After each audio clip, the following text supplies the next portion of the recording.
5, 4, 3, 2, 1. Ladies and gentlemen, it is episode 64 of The Art of Move. I think I might have frozen there for a second, but we're episode 64 of The Art of Move with myself, Anthony Manuele, my good friend, Dr. William Rajbar. We're out here in the Canadian Rockies trying to find the grand unified theory of human movement, biomechanics, and functional training. We're really stoked to just kind of do another solo episode. We've had a lot of guests on, and we always love just jamming the two of us. So today we have a bunch of different ideas that we wanted to talk. Will's been diving really, really deep into the Gait assessment models and some of the training ideas of the Postural Restoration Institute. He's been watching some cool interviews with Bill Hartman. We're going to talk about table assessments versus actual movement-based assessments. We're going to dive into everything. But Will, where's your head at right now? What are some things that have stood out to you in some of the content you've been consuming and studying? Ooh, there's a lot. So basically, my deep diving just means listening to podcasts, right? So I haven't actually done any of the courses or dove into the deep material. But for me, I listen on 3x very fast. I can get 30 episodes done in a day, and then I go back and anything I didn't understand, I'll go slow. Sometimes I record them and listen back and really try to take it in. So I've been listening to Bill Hartman, his podcast, the 16%. It goes really deep. I'm pretty sure it's his inner circle, and he's answering deep questions, right? So you do get a good insight on what's going on. Mm-hmm. I've also watched a lot of Connor Harris on YouTube, and he's a PRI guy, right? He's a Postural Restoration Institute guy. Most, I think, popular ones on YouTube. He's got quite a few views on all his videos. And who is the other one? Zach Couples. Okay, so I watched a lot of those three, and I'm trying to get the principles, right? Because it really is just the way I see it. They're trying to organize the body, and they're doing it differently than, let's say a GOTA, or let's take the GOTA principles, actually, right? Back pain dominance. And to me, that's much more simple. What I see from PRI just in general, and I can't really even say it's PRI because I don't know what these guys are, like the foundations. I don't know exactly what it is. I think it's PRI, but they all have very similar principles. Okay. So, we can get into it. Let's start off with just a couple of examples. One is they use pressure a lot. Okay. So pressure in the body, pressure in the cavities of the body. So around your rib cage and around your pelvis, the way it's oriented will dictate how your body behaves. And there's different body types that will be predisposed to behave a certain way. So let's take a example of that, right? They use infrasternal angle quite a bit. Okay, and that's the angle below your sternum and how wide the diaphragm would be, right? So basically there you would have, let's say, a wide infrasternal angle would be better for lifting. Okay. And a narrow would be better for sports. That's very general because, wider people are, stronger, and narrow people, usually are better at volleyball and track. And that's a very big generalization, right? Mm-hmm. But basically, they say a wide infrasternal angle will be better for flexion, abduction, and external rotation. You will be more biased towards that, where a narrow will be biased more towards extension, adduction, and internal rotation. Okay. A wider stance will be more biased towards internal rotation, like adduction and wide infrasternal angle, flexion, abduction. Okay, so internal rotation biased. So moving out and externally rotating at the hips. So like I'm thinking of like a sumo deadlift, for example, or a squat. Yeah, like a barbell squat. Yeah, or a bench press or something like that. This is what you see presented by most of the power lifters, right? And they do have wide infrasternal angles. They're mostly bigger guys, right? Like the question is, were they born that way, or is their training actually exacerbating that as well, right? So a lot of these guys believe that, and I buy that somewhat, right? And the narrow would be internal rotation bias with adduction and extension. Okay, so they will be more biased towards that, I think, right? So, that's basically along the lines of, how do I put this? Like, you're more predisposed to have an issue in certain directions if you have a certain infrasternal angle. Okay, so let's talk about that. Like, what do you think about that right off the get-go? Do you see that in your reality? Like, well, I liked what you talked about in terms of like the more time you're spending biasing yourself in these angles, it could affect your structure and could bias your movement towards that, right? And like the wide base sort of thing where it's like like for me, if I put my legs a little bit wider in order to sink down into a squat or a sumo deadlift, I feel like I do have to externally rotate my femurs. I do have to engage in more abduction. Like that does feel true to me in terms of just like able to squeeze more range out. That's the compensatory, like it feels like a compensatory pattern for me, right? It's like if I don't have the ability to resist the force of external rotation when I'm coming down into a squat, like I have to create external rotation in order for my lumbar spine not to round at the bottom of a squat, for example. That's like what I see happening in terms of that's how you create more room up the chain. So that makes sense to me. But this is, again, we're talking about like, this is very specific to, I'm thinking only in terms of bilateral sagittal or frontal plane movements. And I'm having a harder time thinking of it in terms of like an actual motion application. Like when this is happening in motion, what's happening? and that's the key, right? They don't go to that aspect of it. They have a Gait model where it's early stance, mid stance, and late stance. And from what I see, they're trying to do exercises in one of those three stances. So they'll bias an exercise. They're like, okay, if we're going internal, I'm just giving an example here. This might not be what they give, but I'm going to give a simple example. While I'm running, I land in my mid stance and my femur internally rotates and my pelvis is supposed to be in this orientation. So let's put that in an exercise and make the person do that on the ground in a mid stance way. So the way they would do mid stance is somewhere on the ground in a representation of mid stance. Okay. And then eventually they'll stand it up. I think that's the last, layer of it, but then it's never into a movement context because I haven't seen any movement application. They say we're going to make attributes and you're just going to move well afterwards.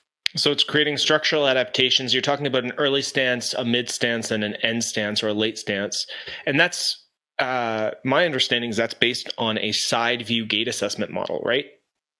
As far as I know, yeah. Like I don't think they would say that, but I think for the most part, I never really see even the spinal engine is not acknowledged. I've listened to 30, 40, 50 episodes of, all of these guys that kind of have the similar mindset.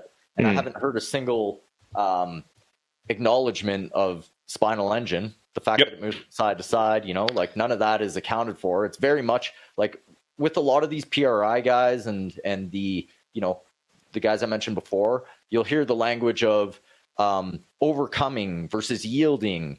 Stiffness is a very big one. They say the word bias a lot. They say, so like they have those type of languages onto their own, but they don't use a model of movement as far as I see. Okay, so can you turn your mic up just a little bit? And I'm gonna just bring up a point real quick. Sure. Because what you're saying, it's like, okay, they figure out these positions and the joint angles that happen at like an early, mid, and late stance of the stride. And then they try to replicate that and they create an exercise around that on the floor first, and then they eventually stand it up. Mm-hmm. And if you've been listening to us or you've been watching the GOTA, some of the GOTA episodes, or you've been watching GOTA exercises on Instagram, it sounds like it's doing a similar thing, right? Where GOTA is like, all right, well, here's the locomotive pattern. We're going to start you on the ground. Here's some child rockers. Here's some like bowing and cornering action happening at the hips. This is what we see at the hips. So this is where we're going to start, creating this on the floor with the femurs first. Then we'll stand you up. We'll get you doing drop-ins. And we're going to create fractal patterns of what we see happening in the gait. And we're going to start you on the ground, and then we're going to stand you up, right? And so, like what you just described with PRI at face value, right? We're talking at face value, sounds really similar, but how do you see it being different? Like if these people are creating exercises based on certain positions that they observe in the gait, and they're trying to create exercises to optimize those positions. How is that different from what, say, a GOTA is doing in terms of as it relates to movement? So to me, it's a different map. Okay. Right. Like it's the same territory, the same city, but you got a completely different map. Right. So where GOTA's like, let's observe first, take the slow motion, see what we're observing over and over and over again, then create exercises to replicate the movements that we need from there, right? So it's reverse engineering the movement according to what they see. What I see from, and I'm going to say PRI again, and I'm very much generalizing, is that it is a more theoretical model. This should be here during this time. And so I'm going to get the person on the table, okay, because they do a lot of table assessments, much like I do in the chiropractic office, and every chiro physio does the same thing, okay, or 99% of them, that's true, okay? So you're on the table, you're assessing it, and you do get information there, right? But does that information from the table actually translate into movement? According to their theory, it should. But according to like what I think, I don't think it translates as well. And where's the disconnect there? Why doesn't it translate as well? Like let's say what information are you getting? What is the useful information, and where is the limitation in terms of how it translates to movement? Okay, so I'll give a specific example, right? I can get someone on the table and I can go, let's see how high your leg extends here, right? So I passively bring their leg up and their hamstring starts to stretch. And I write down, I'm like, 60 degrees of range of motion here, right? And those are the models that they're working off of, okay? But they do it a little bit more intelligently. They're like, okay, so the right, let's say the innominate or the pelvic complex is rotated to the right here. I can see it on the table. The person's pelvis is lifted. That means he's going to have less relative internal rotation of the hip there, right? So that's another thing. They use a lot of relative motions because it's not just rotations at the femur that's moving. Your pelvis is moving over the femur as well. So if you're starting off, let's say with your pelvis rotated over your femur already, it's going to have implications with how much you can actually rotate in the socket itself, or what motions are rotating at the socket itself, because it's relative, right? Again, the confusion for me is, does this translate? Does this table test translate into actual motion? I don't think it does as much as they would like it to. That's my personal opinion.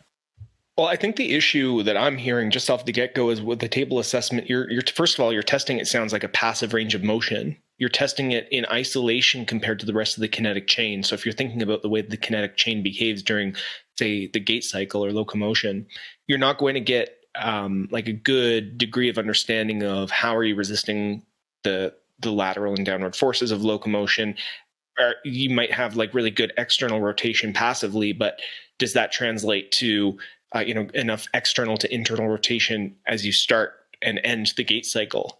That for me is like, okay, well, that might seem like a limitation there. So do you think that there's a combination of table assessment with gait assessment that you could do that would give you a more complete picture? Do you think that table assessment could see even where you're disintegrated along the chain and you could make improvements in terms of like how it could relate to locomotion? Because I think the more you study slow motion video combined with anatomy and understanding how the chain works together, you can kind of see it's like, okay, well, like when I do this passive range, yeah, I can get you a lot of range in your hamstring, but you're getting a ton of lumbar curve, right? Like you're not like able to dissociate your hip from your lumbar necessarily, and your lumbar curve and your pelvic tilt basically is compromised. Yeah, I can crank your hamstring super long, but your how it relates to your hips and your lumbar is not adequate for how it would relate to gait and movement.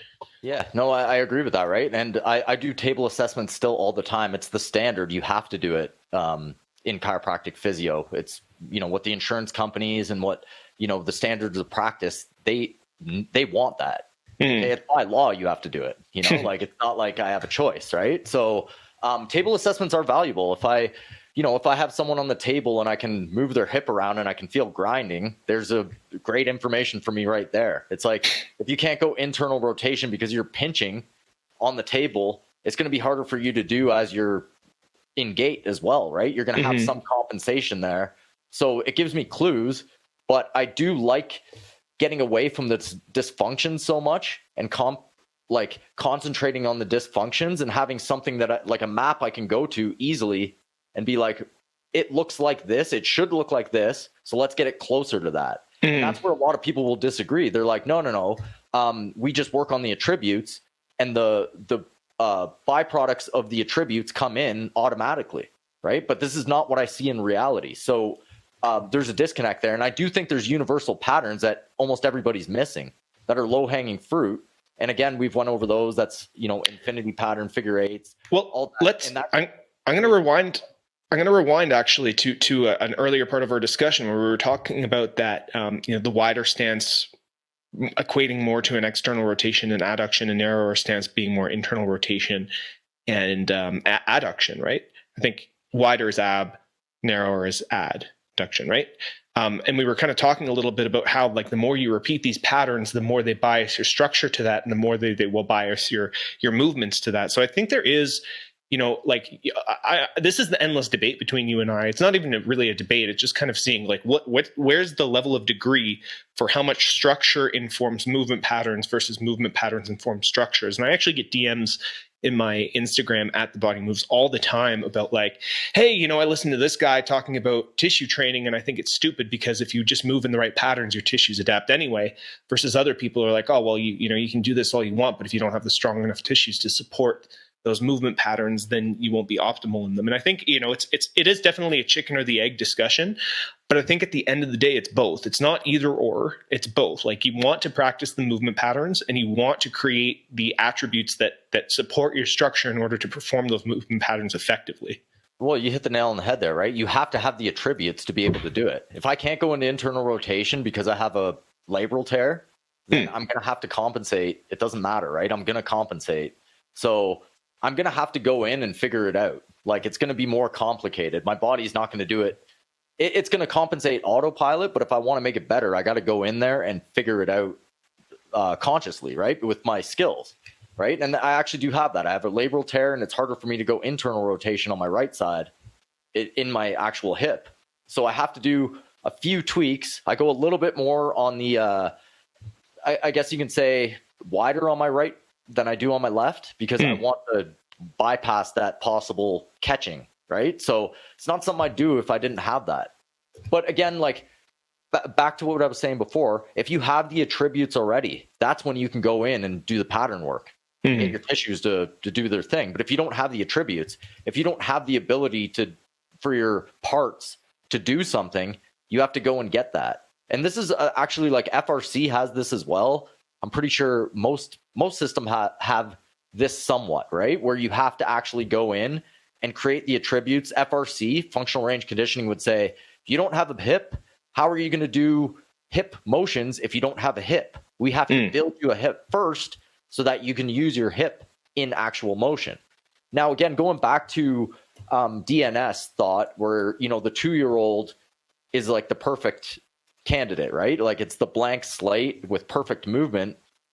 I don't buy that at all. It's like, where's this perfect movement in the 2-year-olds? They have attributes that can allow for good movement, but they don't have it yet. And that's the whole part that people are missing. The actual, like, the programming of the movement, actually doing it and having those patterns show up over and over and over again.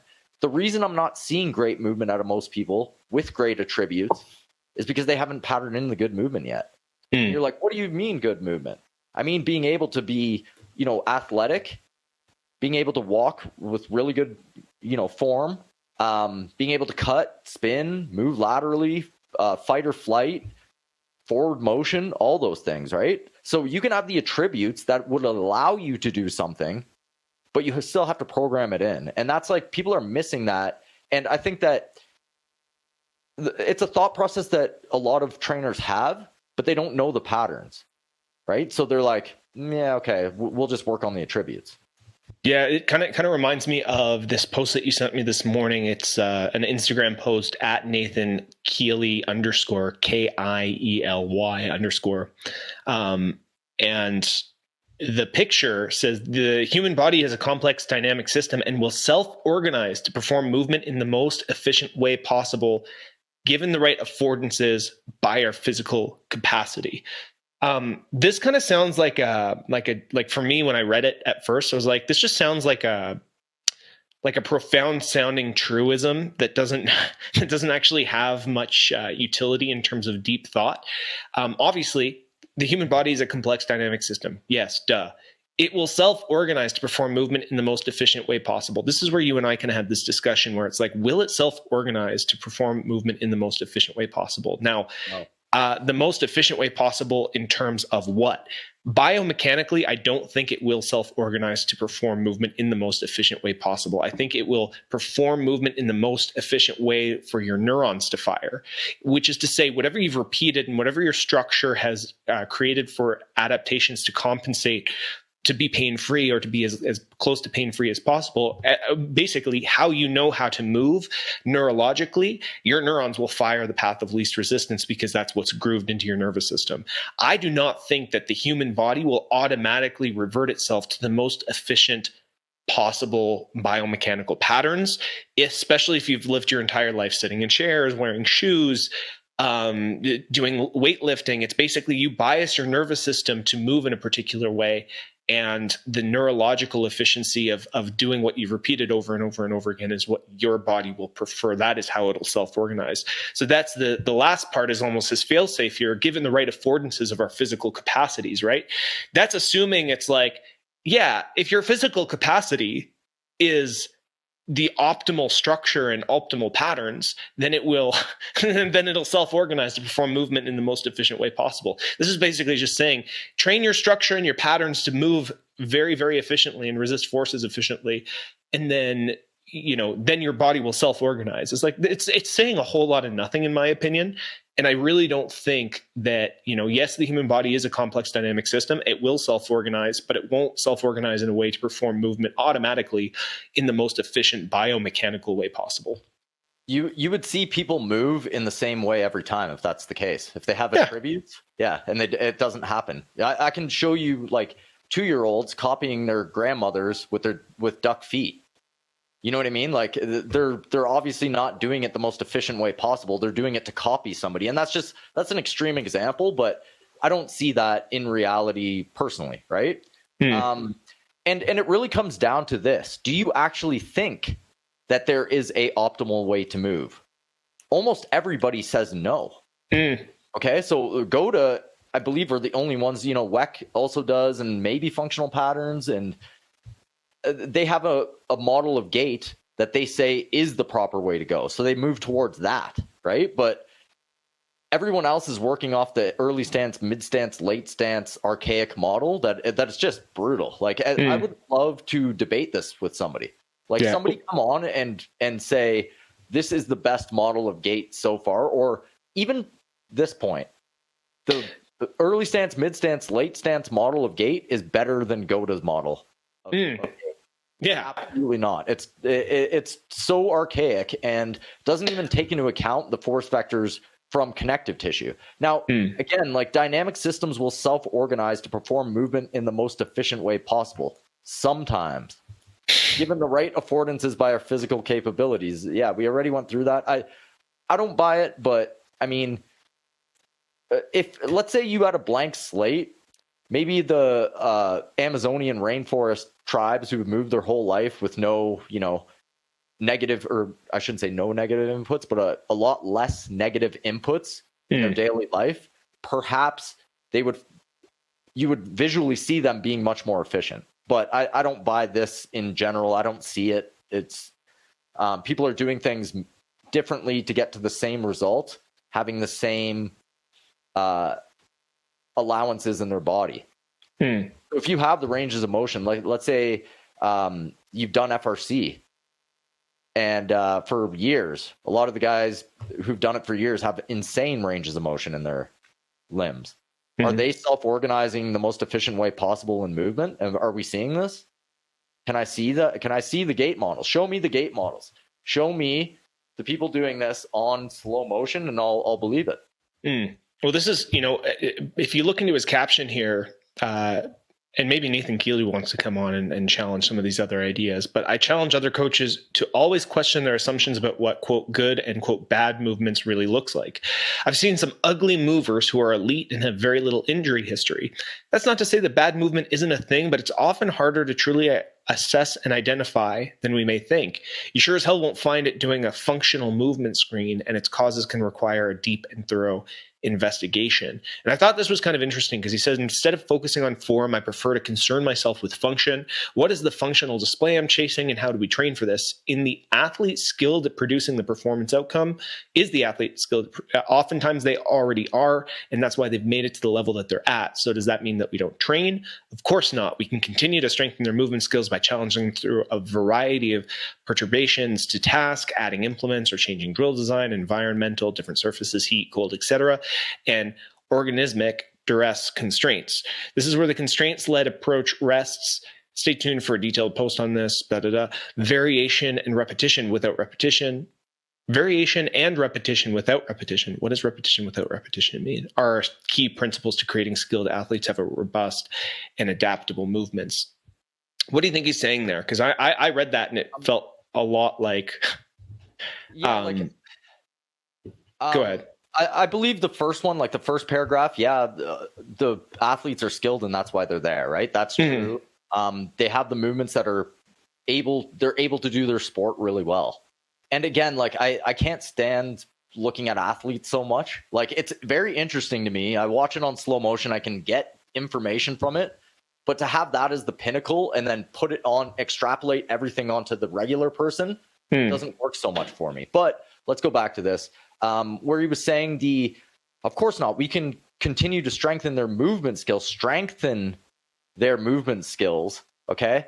So first off, we have to understand what movement skills actually are in his context. I don't know what they are. Like, I don't even know who this guy is, to be honest. He just popped up on my feed, right? So this is just something I've looked at and it was interesting to me, right?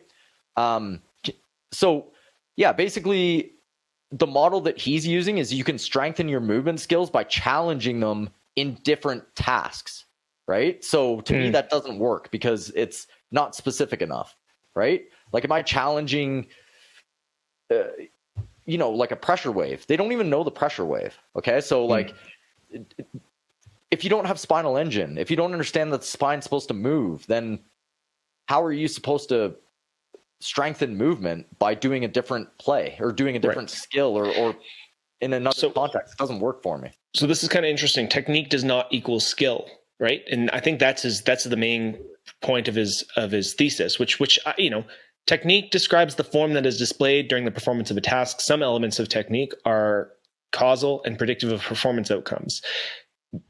This is kind of interesting, right? Because like, you can have really, really good GOTA patterns. Like, we see old people with GOTA patterns, but they're not great sprinters. Like, you can have people who have really good locomotive mechanics, but they don't necessarily have an athletic capacity necessarily. You see very unathletic GOTAs all the time. People who just have really good, secure movement patterns, who respect biomechanical efficiency as it relates to gait, but they don't have an athletic capacity. Maybe that's his core thesis, because that's the only thing that I'm seeing that makes the most sense in this capacity, where it's like, okay, go ahead. Sorry, go ahead.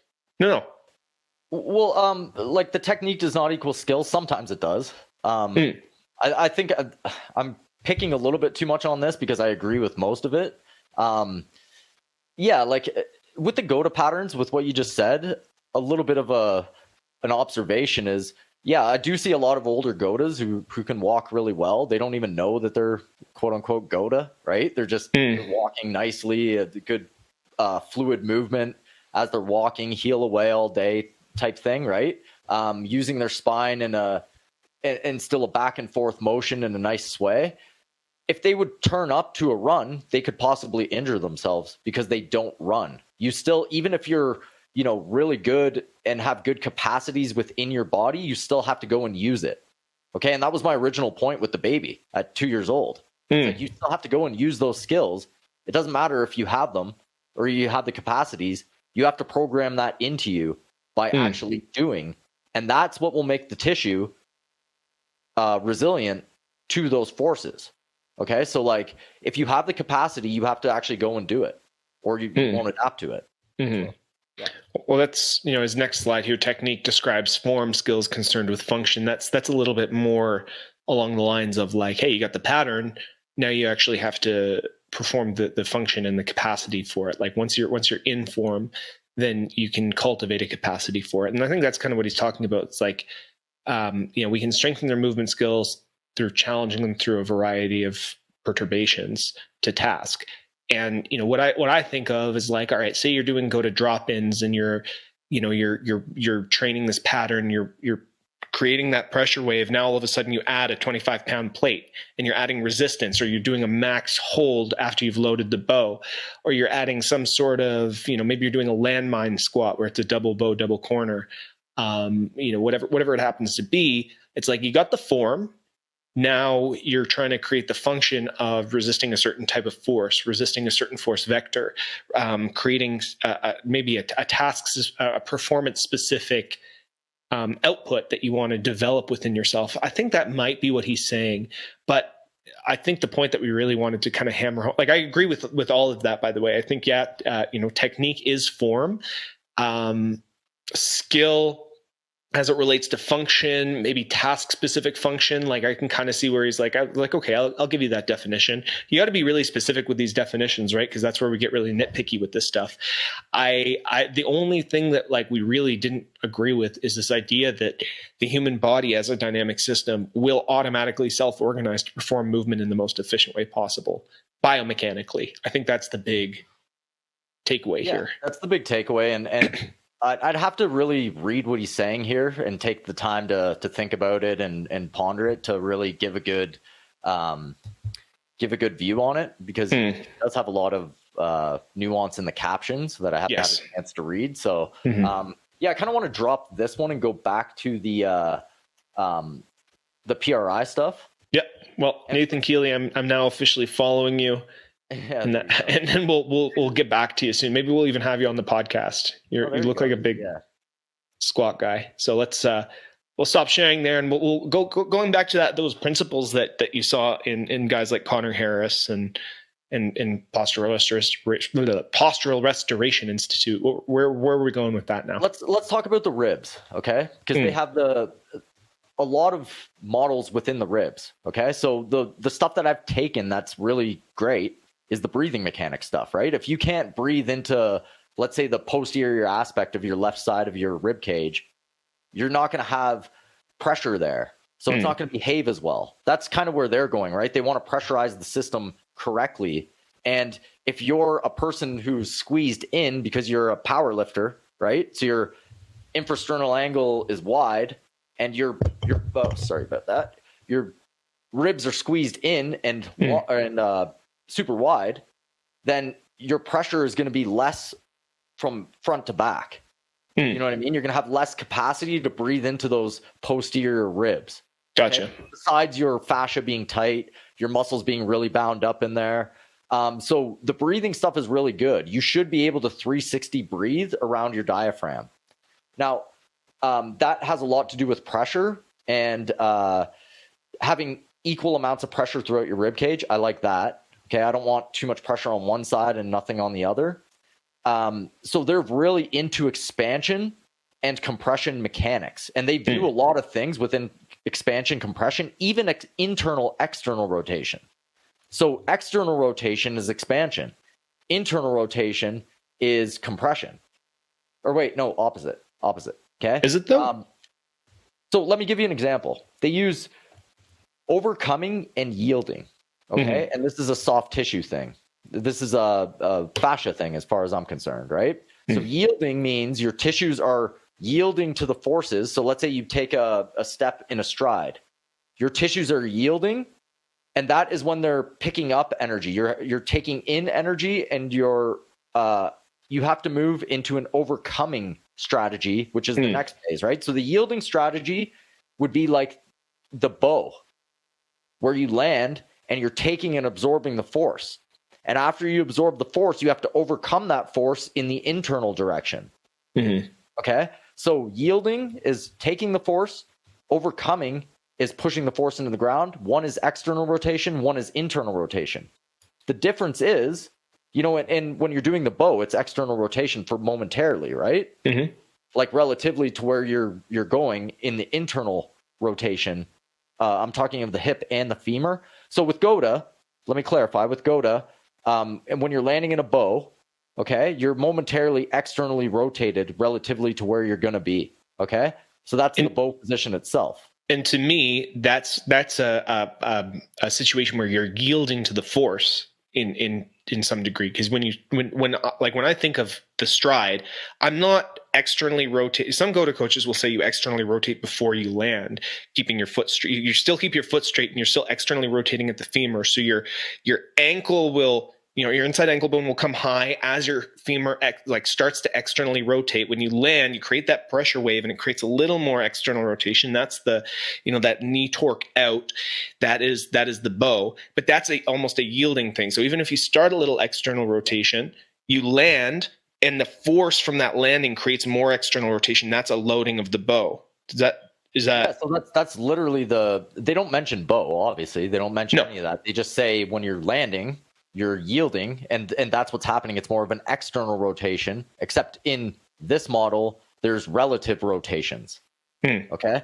So it's relatively externally rotating, okay? And then when you're overcoming, meaning that you're pushing through the ground, you have to overcome the forces, okay? That is, that's overcoming, and that's internal rotation. Okay, so that's more along the lines of how they look at things: external, internal rotation, yielding, and overcoming. Okay, do I think this is a good way to look at it? It's okay. Like I think it's true, but is it as good as looking at the structure and going backwards like Gota does? Like actually observing the bow and being like, the bow is the landing position. Okay, do we? Like in my mind, how hard is it to program someone using the language of yielding and overcoming? If I have a client in front of me or a patient, and I'm trying to instill better behaviors for yielding in their run, but I don't use any slow motion to prove it. Versus Gota, where I'm like, look, Bo Jackson's doing this, whatever athlete is doing this. I can show you the good patterns. This is how you land, okay? And I'm not saying that automatically they're going to be able to copy it using their attributes, but at least it's very easy to have A to B point, right? You then have to figure out how to instill it into somebody, right? And that's the main argument I see now is doing the bow in an isometric or, bounding the best way to create a bow landing position in real gait or real movement, right? So a lot of people have different ideas of how to do that. I think PRI and Bill Hartman and those guys would not acknowledge a bow. They would just be like, we're going to use yielding or overcoming strategies for what we need, and we're going to do that using the groundwork. Let's say an overcoming strategy in the first phase of gait, the initial contact. We're going to in the mid stance, we're going to do that on the ground first and get somebody used to having those forces. Let's say, for instance, their left side is compressed. They would have them down on the ground in a expansive state on the left side while doing an overcoming exercise on the ground, hoping it transfers over to overcoming in gait. And it sounds, one of the distinctions that I just kind of thought of too is this idea of overcoming versus transfers of energy, right? Overcoming really feels like you're pushing past force, like you're explosive, like it's a force output thing, right? Versus when you're talking about a bow in a corner, it's like you're setting this bow, there's energy that's loaded into it, and then it's this intention of cornering the energy out of the bow rather than pushing through that. But it's not like you're loading the bow and pushing it straight out. You're not absorbing and then pushing, you're absorbing and then transferring energy, right? So there's a bit of a distinction in terms of gait model where there's yielding and overcoming versus there's yielding to store energy and then creating the right joint angles to release it efficiently. It sounds less like an absorption of force thing from the Gota perspective and more of a transfer of force thing from the Gota perspective. And that's, when you're talking about, what's that? I think it's both. Right. But yeah, like the second aspect that you said, the transfer of energy in a rotary pattern and a pressure wave, that's uniquely GOTA, and I'm not seeing it from PRI. And again, I'm saying PRI, but I don't even know where these theories came from. But I see a lot of guys using the same theories, right? So yeah, and I'm clarifying that. The yielding is the external rotation overcoming internal rotation. That's how they look at it. Where GOTA, I think it's more specific. I think the GOTA stuff is way more specific in that the pressure wave dictates that you have to go from external to internal. No matter if you're relative or not, let's forget about that for a second. That's a little bit confusing. External to internal every time. And they're like, you hit these markers and you'll be able to have all these tissue changes without all the groundwork of like getting into certain, initial stance, mid stance, late stance, mechanics, and just getting on the ground and trying to feel that. So you'd have to, like, in order to say PRI is 100% accurate, which I don't even think they would say that, the mid stance or the initial contact, mid contact, and late stance, the side view assessment has to be correct. And to me, it's like way off. So a lot of theory is built upon theory there, where I think the first principles of using the initial gait theory is flawed. Right. So I'm going to say, in my personal opinion, that there's a lot of flawed theory built upon flawed theory with a lot of good observations that they've made. The density, the pressures within the thorax, that's awesome. I'm pretty sure flowability is using the same thing. The observation that wide versus narrow sternal angles are going to have different compensations. That is, an observation that's probably true in a lot of cases, right? But then extrapolating it into the gait model, I think that's where they have a lot of issue. And to be honest, when I listen to Bill Hartman and a lot of these guys and their students are trying to figure it out, their students are lost a lot of the time. Like, trying to ask the questions, they don't even know what questions they're trying to ask. It's very confusing. And imagine, like, there's a difference between being able to intellectually say something and then have somebody in front of you and actually try to change something. Okay. Yeah. So I find a lot of guys like, and I'm not going to use them specifically, even in the chiropractic field, physiotherapy, a lot of the explanations sound amazing. Like I can explain things real well using old models, but when I get someone in front of me, it just doesn't match up.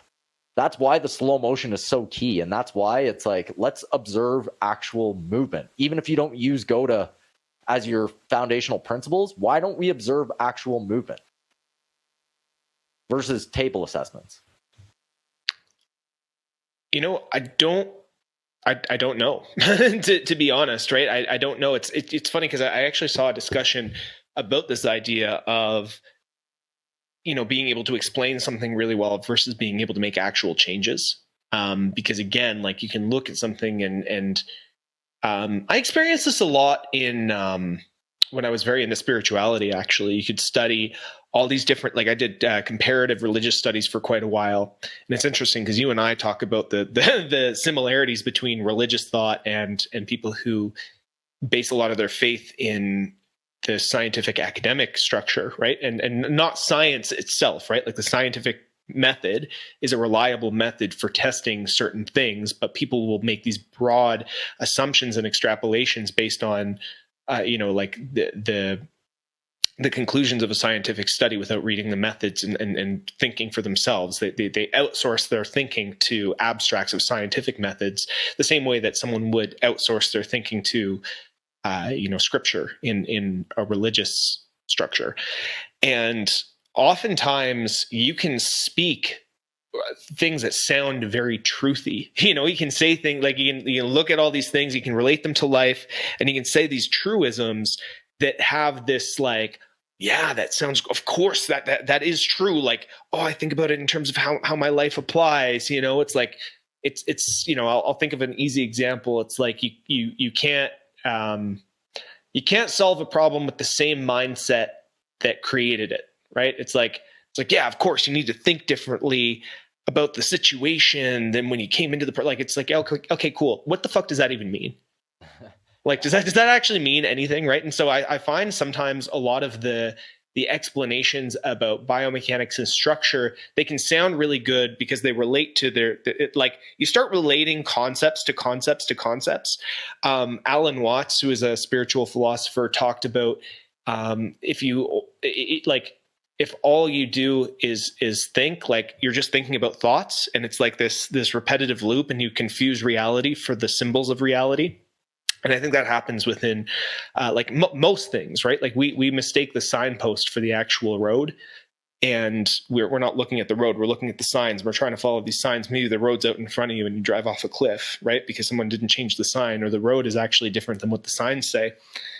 I think that's an issue in terms of how we approach learning these things. And, the thing is, you and I will talk for hours. This is episode 64, where we've talked for hours and hours about concepts, about ideas.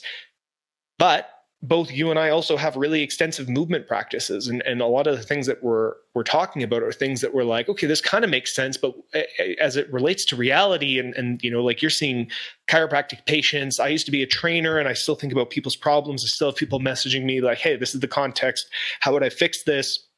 I'm trying to fix my own problems. A lot of the stuff, like we're relating to an actual the actual reality of our movement and other people's movement, right? And so it's not like, yes, we talk about concepts, but there's a very big practical element of what we're doing.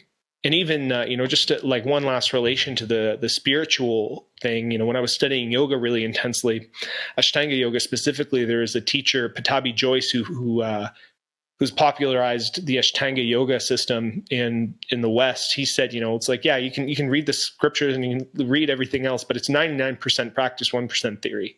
And I think in movement as well, because, movement isn't conceptual. It is movement. It's physical. It's dynamic. You have to think about the actual reality of movement, not just the concepts of it. Absolutely. And I think that's missing. And that goes back to the map, right? Like, where's your map? With a lot of these, like Gota has the map of here's the movement, here's whether you agree with it or not, here are the ankle mechanics we want, here's where you're at, and here's how to get there, right? Very simple stuff in theory, but again, applying it, two different things, right? Like I find with Gota, you get a lot of gains right off the start when you start practicing. And again, guys, you got to practice this stuff. Like I get a lot of messages like, this is never going to work. I'm like, did you try it? No. Well, try it then. You know what I mean? That's the whole thing. It's like, you may not like the theory because it is different than most theory, but actually try it. Like, actually go and try it. So back to the map, you have to have the right map or know where your map is. For me, when I see like the table testing and all that, it's like, where is the actual map here? The map is on the dysfunction. Like the map is not on how to move better because there's no good movement model. All these guys are saying that we can move in all these varieties of ways, and there's no good movement. There's not even a good posture. Posture's not correlated to pain. Fascia doesn't matter. It's like, are you sure about that? Okay, because that doesn't apply in actual movement, right? Now, a lot of these guys will take, like the top trainers will already get the good athletes. You know what I mean? Like they work with athletes, and you could do anything. How do you know what you're doing is not detrimental to the athlete? Have you tested that variable? Like, where are these variables of being tested for doing something that doesn't work? Do you know what I mean? Like, if Michael Jordan comes into me and I give him, let's say Michael Jordan came into me in his prime, right? And I gave him 5 sets of 5 on the back squat with 60% of his max, he would probably do fine. And he would be Michael Jordan still. And I could be like, I'm now the top trainer in the world. I train Michael Jordan. Yeah.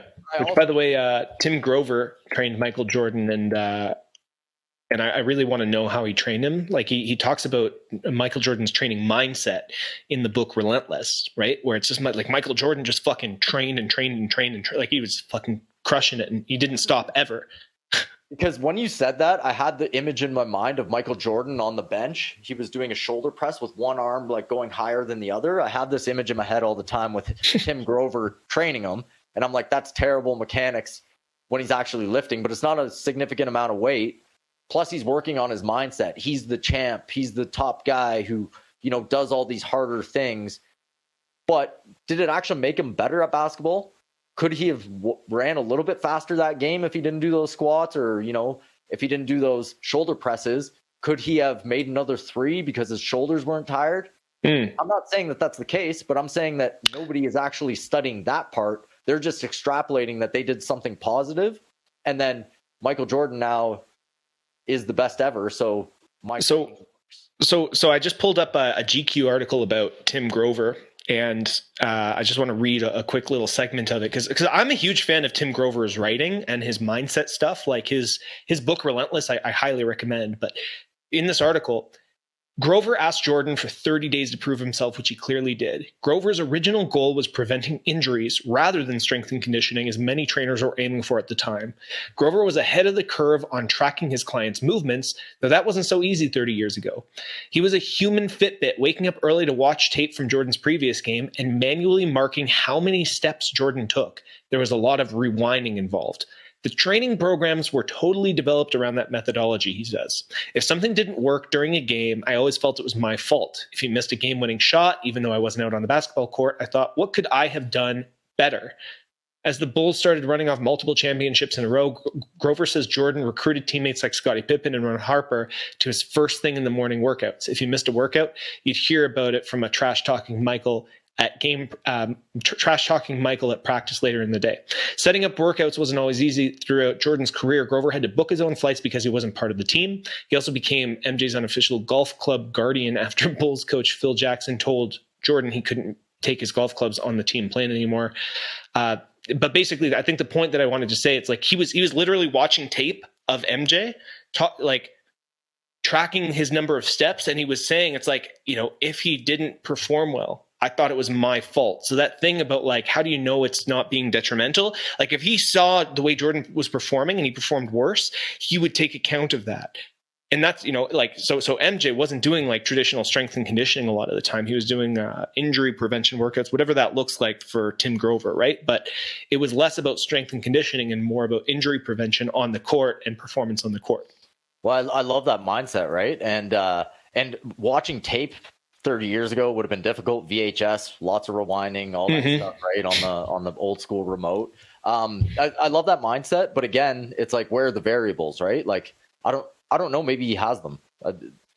What you just read isn't enough information for me to know. But where are you seeing these modern trainers, strength and conditioning coaches, take ownership for injuries and detrimental players that aren't playing up to their potential? You aren't. I'm not seeing it. Maybe it's there. I don't know. Well, I don't see everything, right? But I'm not seeing that. But I do see a lot of people who train NFL athletes who are like, I train 50 NFL athletes, blah, blah, blah. You know what I mean? It's like Joel Seedman.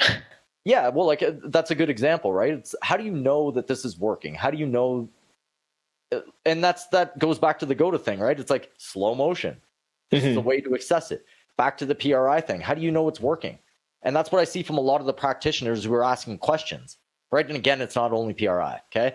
But a lot of the practitioners themselves are confused, okay? How are they supposed to know anything's working? And I'll tell you how they know. It's just by, how are you feeling today? Oh, you're in less pain? Okay, cool, right? Which is fine, but I'm saying that the variables aren't really there. They're not using slow motion in general. I'm not seeing it. If that exists, please send it my way and correct me, okay? Again, GOATA and watching slow motion, I should say, is the variable, is the real observation to me. But again, if you have those first principles of there's no good movement, there's no better movement than others, there's only potential, then that mindset's not going to be there. I think the being in pain and not being in pain thing can be a bit of an insidious marker, right? Because you might get out of pain temporarily because you developed a better compensation pattern, but is that compensation pattern going to create issues for you down the road, right? And I do think some people do just care about getting out of pain. I mean, you're literally like you work with people in pain, and when they come to you, they're not like, "Hey, fix my mechanics," or like, "Fix my pain," right? Nobody thinks mechanics are a thing. Like it's very, very few. We're talking less than 1% of the population can even understand that you can make your run better.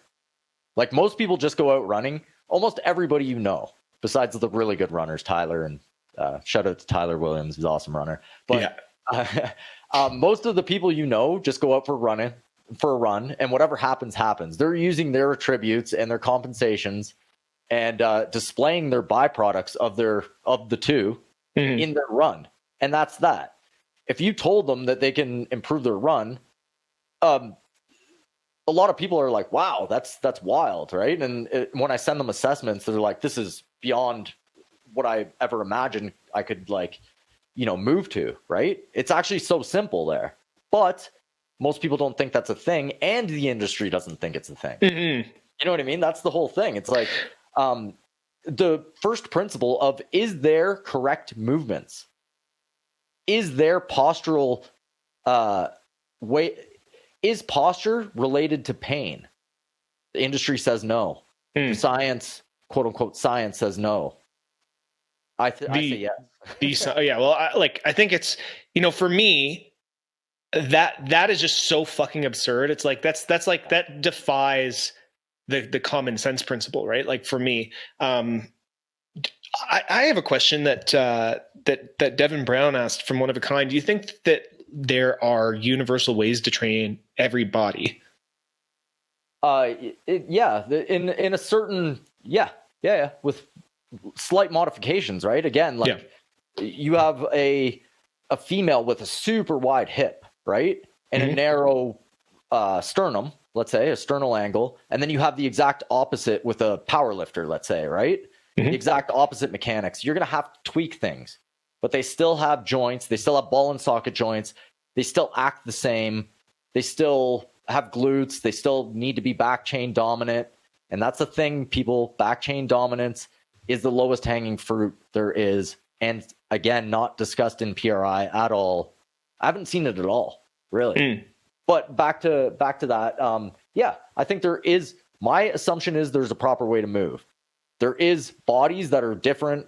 Everybody sees, kids to a female could be 5 foot or 6'4". Same with male, right? Like there's massive variety of body shapes, and lever lengths and different things. All have legs, all have arms. Like it's relatively the same. And of course, there's special populations that require a lot more care, right? Because they may be missing limbs, they may have motor control issues and all that, right? So I think there is a very general way to train people. I think there is universal patterns that you can easily see if you understand how to look at slow motion.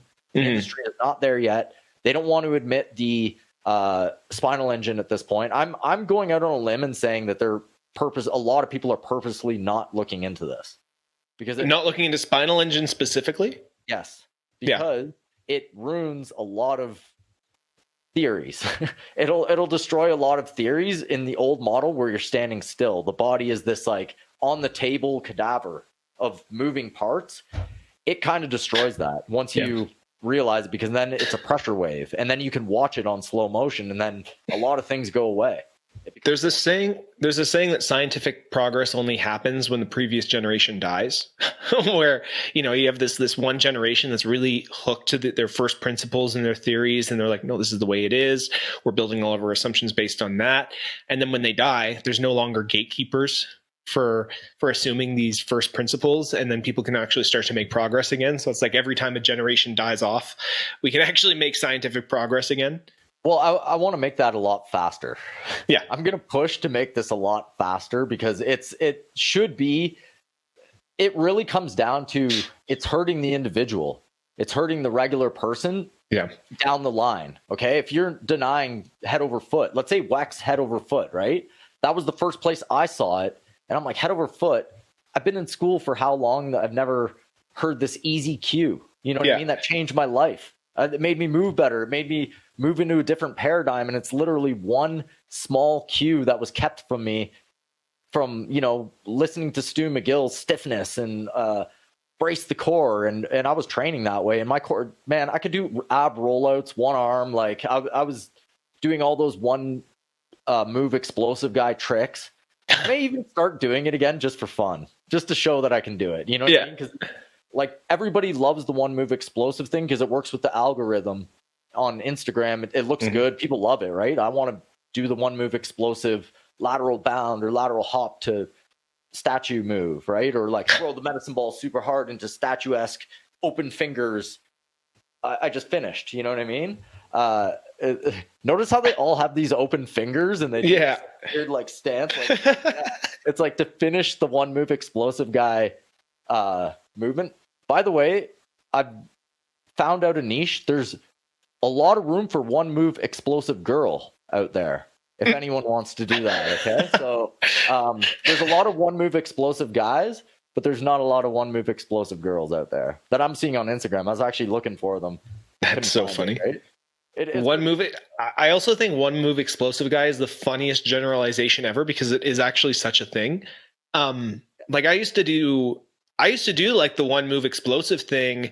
Mostly for fun because I found it felt like it was like I thought I was doing like a plyometric or something to help when I did a lot of jumps, my squat went up, and that was something that like Christian Thibodeau talked a lot about, like having these explosive, these power moves. So I'd always do these like really tall box jumps or some of the like I'd start from a kneel and then jump up onto my feet and then jump up onto like a box that was like set up to my collarbone or something. I always try to be as explosive as possible, and it feels really good, but it's like I would just do that. Like I could do that like once or twice and then like you're cooked, right?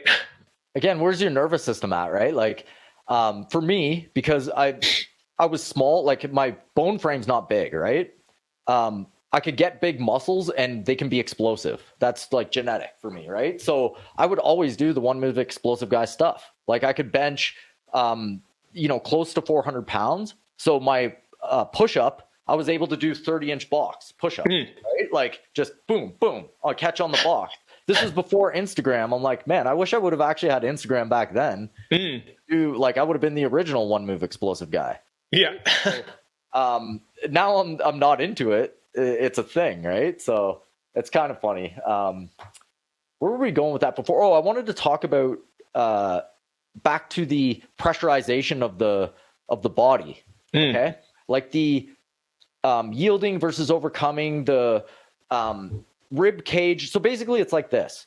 You have pressure within your ribs, okay, and in the thorax, and that creates intra-abdominal pressure. You want to have the appropriate intra-abdominal pressure for the activity that you're doing. And the reason that you need to brace your core during a lift is because that is the appropriate tension for you to lift a heavy weight, the appropriate pressure, okay? And this all makes sense. That is true. But what I haven't heard from this pressurization model is side bending, pressure weight. The fact that it only happens on one side versus the other. So take Weck's side bend. That is literally the pressurization of one side versus the other. They're ignoring the columns and making it a one unit human. Okay.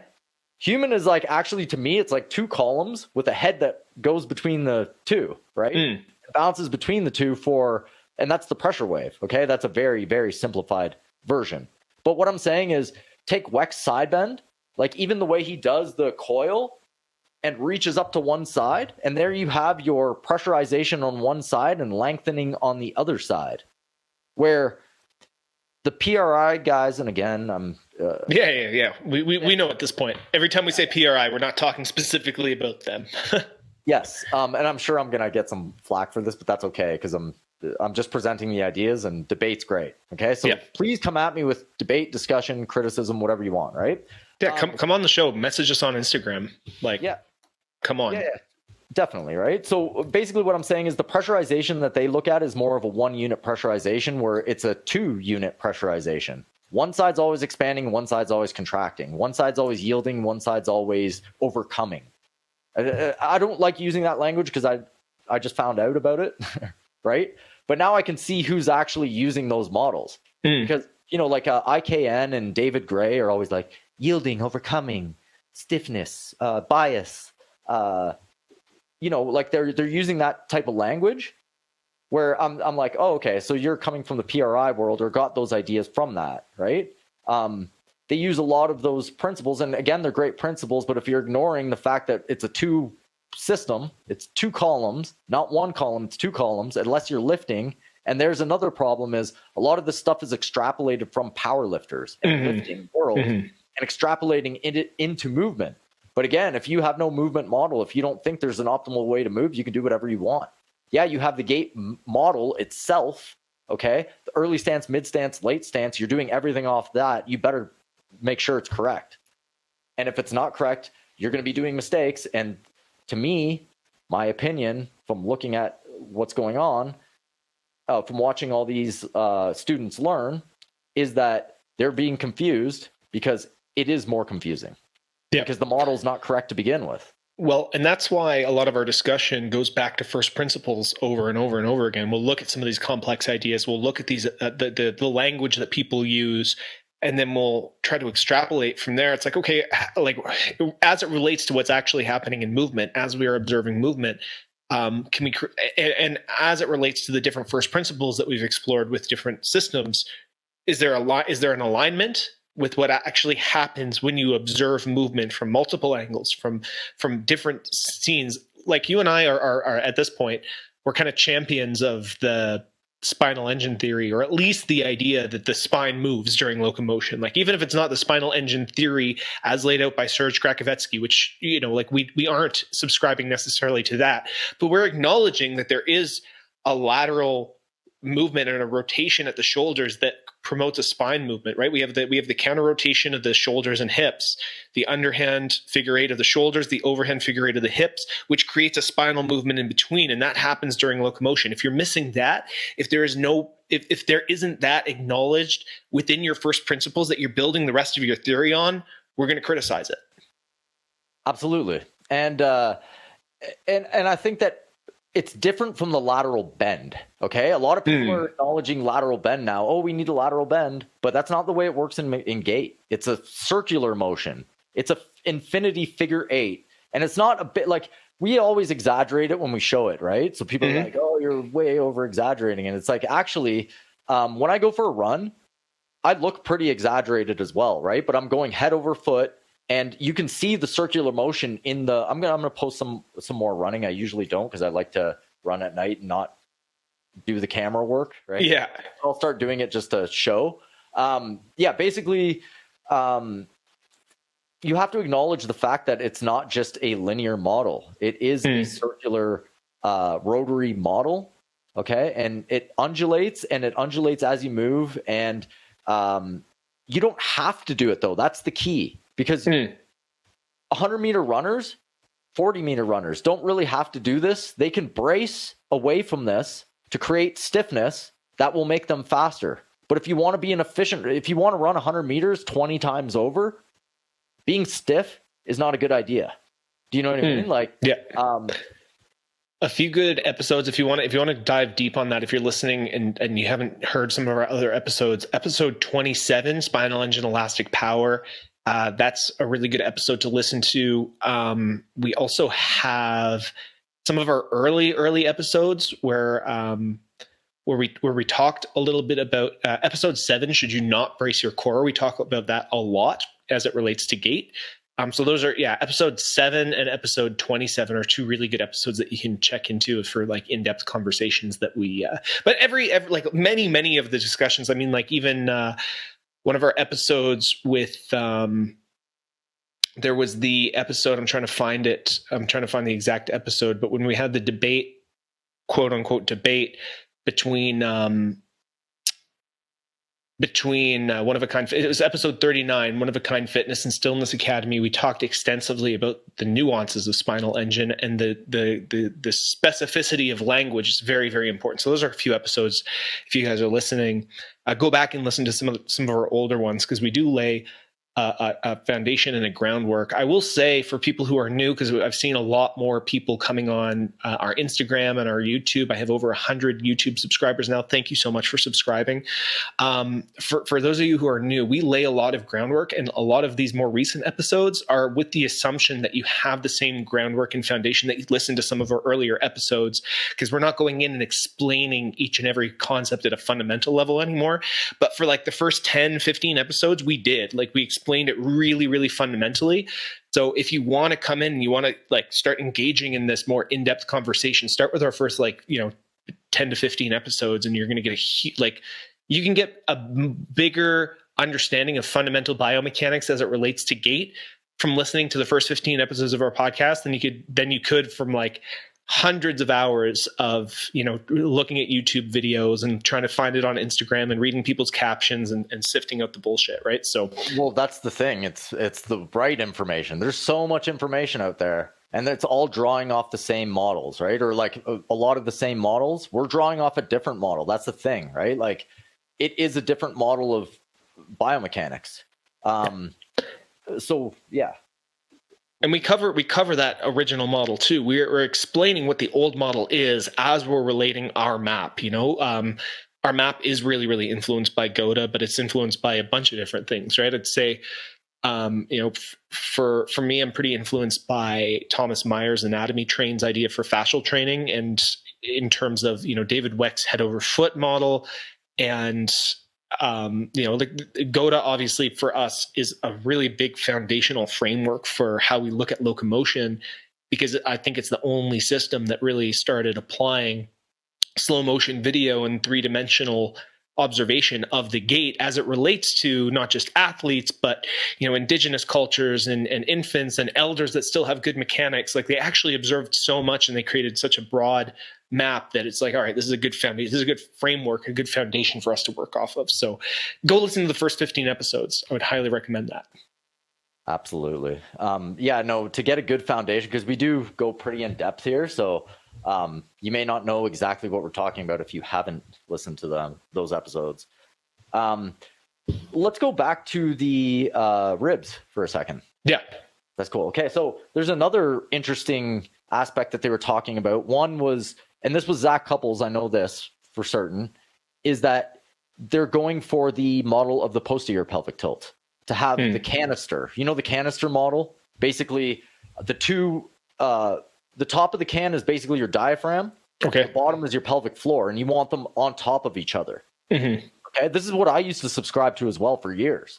And I always went back to that as a base. I no longer do that anymore. And I'm going to explain why. Right.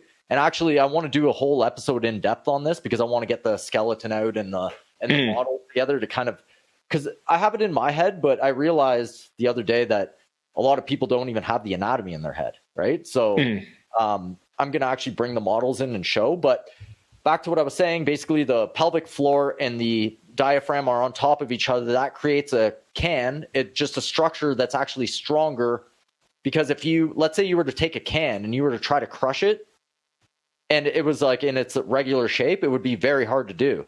But if you just slightly turn that can from side to side and it's not over on top of each other anymore and you crush it, it's very easy. Mm-hmm. So that's the model they use for that.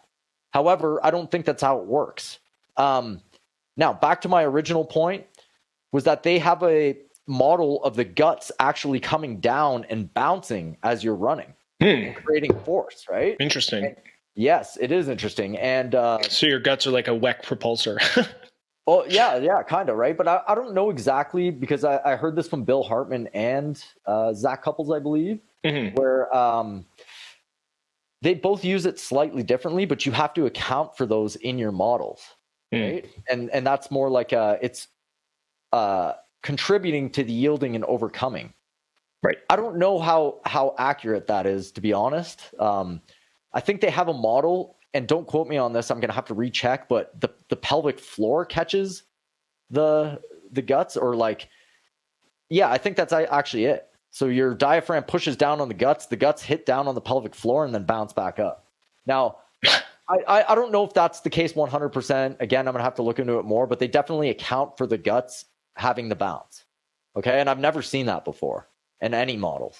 And I don't know how you would apply that to something that you can train, to be honest, but it's something that they apply within their thought process of diaphragmatic breathing, or they don't do diaphragmatic breaths, but I mean, like when they expand and contract the rib cage, or I guess you can say mess with the dynamics of the rib cage, because if it's too wide, they get you to do narrow things, right? Like they try to, sorry, go ahead. This is kind of interesting. So in terms of rib cage positioning, do you think that there's an optimal, in terms of rib cage to pelvis position? I've been thinking about this a lot, because one of the things that I hear from some GOTA coaches is that rib flare is not a thing.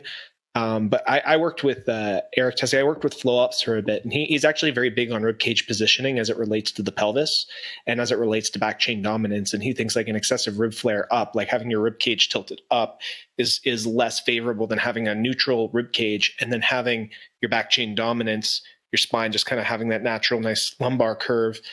Your hips are in the back chain, but and your chest is still forward, but your rib cage isn't flared up. That contributes more to space in the hips. And that was something that I noticed even when I was making those smaller adjustments when I was working with him. Making those small adjustments in even rib cage position gave me more space in the hips and gave me more ability to breathe into my diaphragm and have that decompression effect in through my lumbar spine and all through even through like through my whole chain. Essentially, I felt more decompression just based on that little shift in rib cage tilt. What's your take on that? Do you have, is that like an internal cue that you have for some of your movement or your posture, or not as much? It depends. Okay. So it depends on where you're at and your priorities, right? Like most people are not anywhere near where you're at right now. First off, your butt's behind your ribs, in my view, right? Different from, Zach Couples, who's like, you want to stack it. I used to stack it. Now I say ribs behind, pelvis behind ribs. And there's a reason I'm saying this. It's because if you have an anterior tilt, if your pelvis is tilted up, but your pelvis is also forward, that is a lot of pressure on the lumbar spine, on the lumbar spine joints. This is what I see from a lot of patients who are in pain. Okay, is this same? I'll show you right now what it is. Yeah. See. And by the way, you can watch the video replays on YouTube if you're listening on Spotify or iTunes. Yeah. So here's my hips. They're way forward here, right? And then because they're way forward, I'm going to exaggerate this, and you can see my back, right? You can automatically see that that's a lot of pressure on that back there, right? Yeah, it's a lot of lumbar compression. Like all the vertebrae are going to be like pressing into each other, as well as having the vertical force from gravity just like pushing down on that. Yeah, exactly. And they're degrees, right? Like if I'm way out here, I'm going to hurt within 5 minutes. If I'm back here slightly, it's going to take a little longer. I wouldn't want to go run like this, but no. Hey, this is what a lot of people are doing. Now, if my ribs were flared straight, I would look like this. I'd be leaning way back. Yeah. That's not what a lot of people do. What a lot of people do is this. That kyphosis in the thoracic spine. And then now and rolling forward of the shoulders too to like kind of center your head. Exactly. So right now, if I was to flare my ribs, I would look like this. Right? Okay? This is what a lot of people do. A lot of people are cued in, from their parents, from, just thinking good posture. Chest out, shoulders back. There's your rib flare, right? And I'm not saying that everyone has this position, but this is the one I see the most. Okay? Now, for me, the fix is pretty easy now. I just go slightly behind, slight anterior tilt, along with my ribs. Right? Now, can you try just as an experiment, tuck your ribs down a little? I mean, like you don't have a rib flare there, but like, keeping your ribs neutral, you get more thoracic extension by keeping your ribs like more neutral, but forward. It's a subtle distinction, right? But you don't really have a rib flare there. Sometimes what I find is when they push their ribs forward, it comes up really, really high. It's that same like shoulders back, chest up, right? Like you overextend the thoracic spine, and it's this compensation posturally that kind of fucks you up. So with that though, the thoracic spine is going with the ribs. They're attached. They're going with, right? It doesn't matter what you want. They're going with. Now, here's the cue that most people have. Even when I say, like, even if you have the ribs the pelvis in the right spot, right? Like for me, a little bit behind here, right? Even if you have that in the right spot, and then I tell a lot of people, I'm like, elevate your ribs a little bit. And I don't use that language for what I'm going to show you right now. They'll do this. Yeah. And there's the rib flare, right? I'm going to really exaggerate this. Yeah. It's more forward. So you're pushing the ribs forward and up.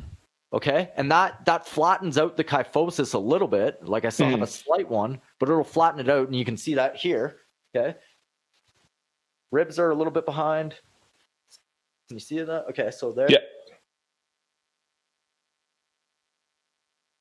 Yeah. There it is right there, right? So that's that's what's interesting there is you're kind of almost extending from your mid back even more than creating a lumbar curve to create that, right? Like it almost feels like you push your hips back. Like this is what I feel.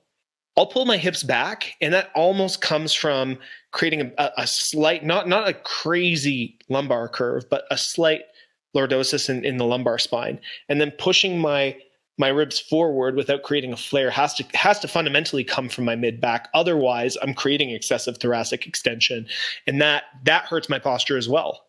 Yeah, I was more trying to exacerbate the ribs there.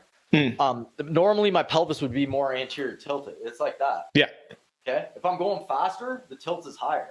But I'm not consciously trying to do this. I've just worked it in so much that it's going that way. Now, another thing is that there's a difference between your muscles holding something and your fascia connection holding something. Mm-hmm. Okay. So I can do this. Like, if you look at my back right now, if I just did this here. Yeah. Okay. That's my muscles turning on. Yeah. So is this though. Yeah, you got shortened muscles in through your back erectors and all the supporting muscles around the spine. It's too much pressure, right? Yeah. But I can also connect it fascially over a period of time. And that's me being in that position a lot, right? And my fascia will develop that way. Hold on one second. What I see is a lot of the opposite. So I'm going to give you an example. I had a patient, John Doe, who came in, younger kid, played video games all the time, lumbar curve non-existent. Why do you think? You know what I mean? He's sitting down. He's sitting back, yeah. His lumbar is flattened out. Exactly, right? So he didn't even have the ability to feel the anterior tilt. Someone who's very young, right? Like who should have it naturally, but he's flattened himself out. So for him, it's really going to be just a little bit of, because he hasn't had that much time to go the opposite way, it would be very easy for me to work with him and get that anterior tilt back, right?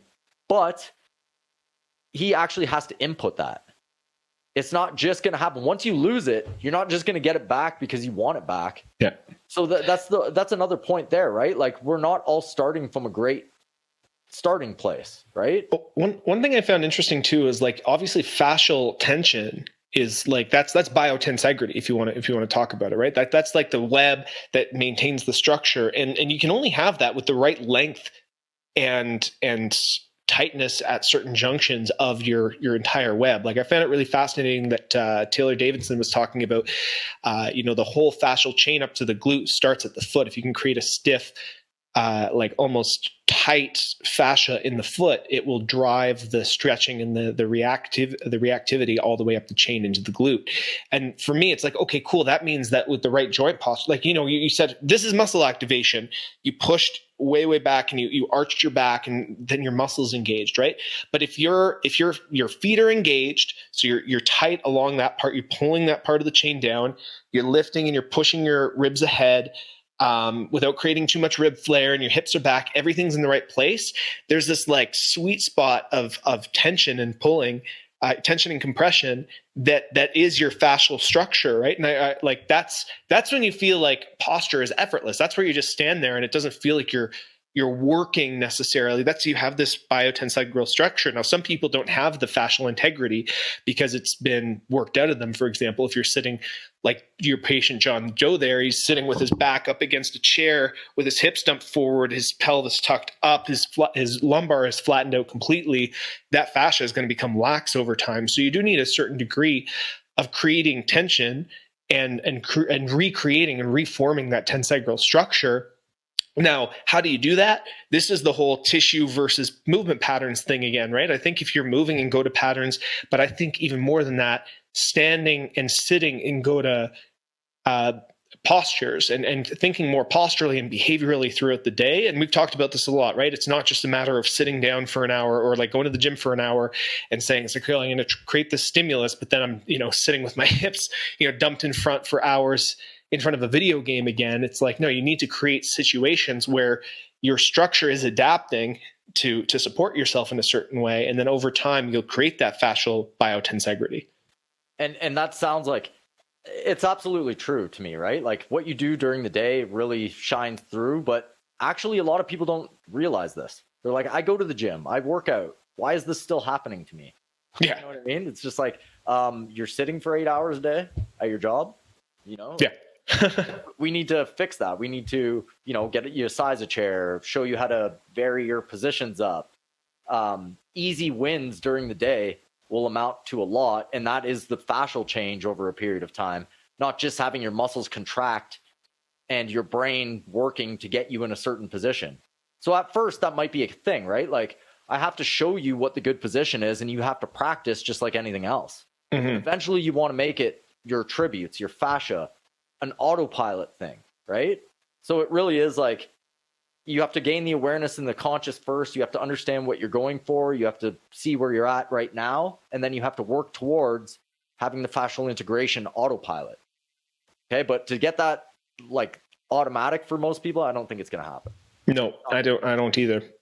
Well, let's wrap this up today there. Because we covered such a huge breadth. And again, like we could be sitting here for hours and hours, but I actually want to get out of my chair and go move now. You got my mind going. So guys, this was episode 64 of The Art of Move. If you're listening on YouTube, please like, comment, and subscribe. If you have questions, leave it in the comments, and I always answer them myself. If you have specific questions, if you have questions that you want us to address or you want to have a certain guest on, go to Instagram, follow me at The Body Moves, follow Dr. Will at The Art of Move, and we always answer our DMs. We always answer specific questions. And we're more than happy to take suggestions for topics that we should cover on the show. Thank you so much for listening. Spotify and iTunes, leave us a rating and review. It really, really helps us, and we love seeing it. Every time I just feel like so much gratitude, and it's like surreal that you guys are listening and engaging. And check us out on nofilter.net for our upcoming live shows where you can interact. You can write in the chat. You can jump on by hitting the knock button and actually jump on the stream with us and have a debate if there's an idea that you disagree with. But thanks for listening, guys. That was episode 64, and we'll see you on the next one. Have a good one, guys.